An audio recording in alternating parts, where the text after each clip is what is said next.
یہ لوگ غریب کہلاتے ہیں نا، وہ ذرا میری بات پہ زیادہ توجہ کریں، غریبوں کو سنانے لگا ہوں، غریب ذرا توجہ کریں۔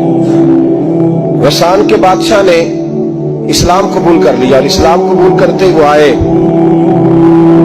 حج کرنے۔ حج کے بعد فارغ ہوئے تو ایک نفلی طواف کر رہا تھا غسان کا بادشاہ، شاہ غسان۔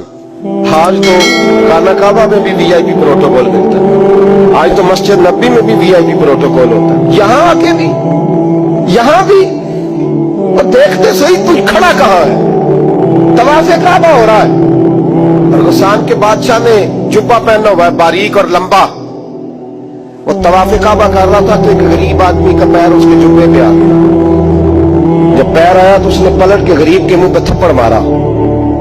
جب تھپڑ مارا تو اس غریب نے سیدنا فاروق اعظم کی عدالت میں مقدمہ کر دیا، کہا بادشاہ نے تھپڑ مارا ہے۔ حضرت عمر فاروق رضی اللہ تعالیٰ عنہ نے بادشاہ کو بلایا، فرمایا تو نے اس غریب کو مارا ہے؟ کہا جناب اس نے پیر رکھا تھا۔ تو فرمایا پیر رکھا تھا تو کیا ہو گیا، تو نے کیوں لمبا جبہ پہنا تھا، تجھے سمٹ کے چلنا چاہیے تھا۔ کہا میرے لیے حکم کیا ہے؟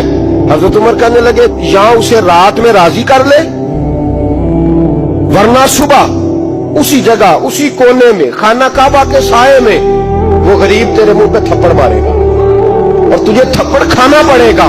غریبوں سنو سنو، ساری رات وہ غسان کا بادشاہ غریب کی منت کرتا رہا تو راضی ہو جا۔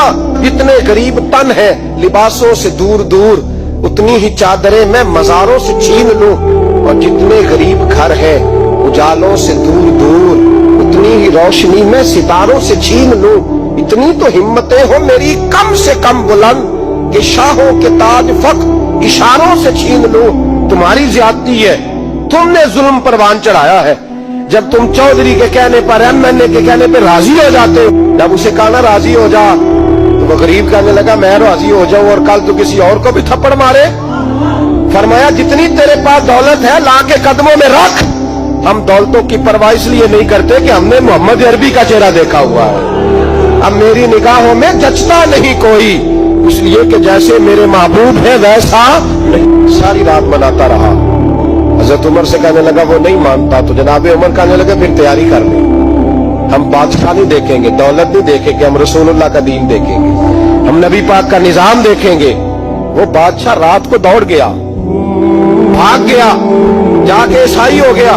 لوگوں نے کہا اتنا قیمتی آدمی عمر نے ضائع کر دیا۔ فرمایا چپ کرو، میں نے کوئی چیز ضائع نہیں کی، میں نے تو اپنے رسول کا دین بچا لیا ہے، کوئی شے ضائع نہیں ہوئی۔